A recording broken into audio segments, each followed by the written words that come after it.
Darkness has always been feared, not because of its emptiness, but because of what lurks within.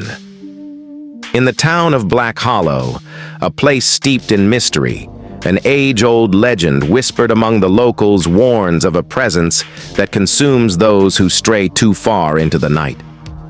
When young journalist Daniel Cross arrives in Black Hollow to investigate the town's vanishing residents, he soon discovers that some horrors are best left in the shadows. Daniel had always been skeptical of ghost stories. He prided himself on being a man of reason, someone who relied on facts rather than folklore. When his editor assigned him to investigate the peculiar case of Black Hollow, he expected nothing more than sensationalized myths and superstitions. However, as he drove into the town through the winding roads flanked by ancient, towering trees, a sense of unease settled in his chest. The deeper he went, the denser the fog became, swallowing his car in a suffocating embrace. The road ahead twisted unnaturally, and for a brief moment, he could have sworn he saw figures moving within the mist. He shook his head, attributing it to exhaustion. But as he crossed the rusted town sign that read, "Welcome to Black Hollow," he couldn't shake the feeling that he had just entered a place where reality blurred and the shadows held secrets he was not meant to uncover. Daniel arrives at Black Hollow on assignment to write about the strange disappearances occurring over the past decade. The town is eerily quiet, the air thick with tension. Locals refuse to speak about the missing or why certain streets are abandoned after sunset. Daniel settles into the Blackwood Inn, an old Victorian structure that seems frozen in time.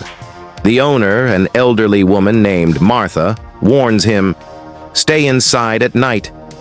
The darkness here is different." Determined to find answers, Daniel visits the local library, where he meets Evelyn Carter, a historian who has studied the town's dark past. She tells him about the legend of the Shadowborn, entities said to exist beyond the veil of darkness, preying on those who wander alone at night. Daniel dismisses it as folklore, but his skepticism wavers when he finds old newspapers reporting entire families disappearing without a trace. Ignoring Martha's warning, Daniel decides to explore the abandoned parts of town after sunset. Armed with only a flashlight, he walks down Ashford Lane, the street most connected to the disappearances. The deeper he ventures, the colder the air becomes. He hears whispers, indistinct, chilling. Then the streetlights flicker and go out. A suffocating darkness surrounds him, and for a fleeting moment he sees movement, a shadow within the shadows. Panicked, he runs back to the inn, his mind racing. Daniel interrogates Martha the next morning, demanding to know the truth. Reluctantly, she reveals that the town was cursed centuries ago when settlers unknowingly built over sacred ground. The darkness isn't just absence of light, it's alive. Evelyn provides an old journal from a survivor of a past attack, descriptions of faceless entities, of people being swallowed by the darkness, never to be seen again.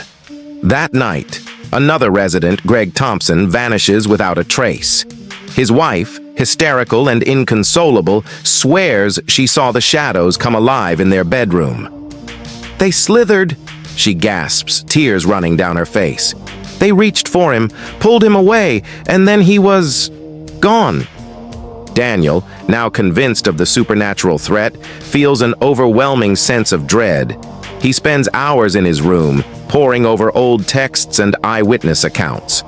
One passage from an old diary catches his attention. The shadows do not move like men. They stretch, they twist. They are not bound by form or reason, and once they take you, you do not return. He decides to set up cameras along Ashford Lane, the heart of the disappearances.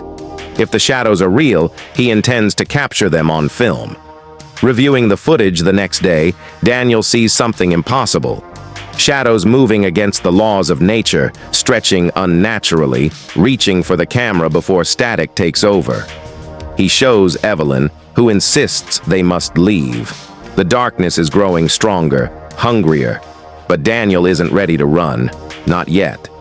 Then a knock at his door startles him. It's Martha, pale and shaking. "They know," she whispers. "They know you're watching." That night, Daniel hears them. The whispers in his room, soft and insidious. His own shadow lengthens unnaturally, moving even when he stays still. Something is in the room with him. He doesn't sleep. Determined to face the horror, Daniel arms himself with every source of light he can find. Flashlights, lanterns, even flares. He returns to Ashford Lane, this time with Evelyn. As they explore, the streetlights flicker again. The darkness comes alive, shifting, writhing. A deep guttural whisper fills the air. Then Evelyn screams as something pulls at her shadow. Daniel grabs her, barely escaping as the shadows try to drag them into the abyss. Evelyn, shaken but determined, remembers an old ritual mentioned in the journal. They gather supplies, salt, candles, and an ancient incantation meant to push back the darkness. That night, they perform the ritual at the heart of Ashford Lane. The darkness fights back, forming nightmarish figures, but as the final words are spoken, the creatures recoil. A deafening wail fills the night as the shadows dissolve, at least for now. With the ritual completed, Daniel and Evelyn flee town. But as they drive away, the darkness in their rearview mirror doesn't seem to be retreating. The road stretches endlessly, looping back to Black Hollow. Panic sets in. Were they ever meant to leave, or had they already been consumed?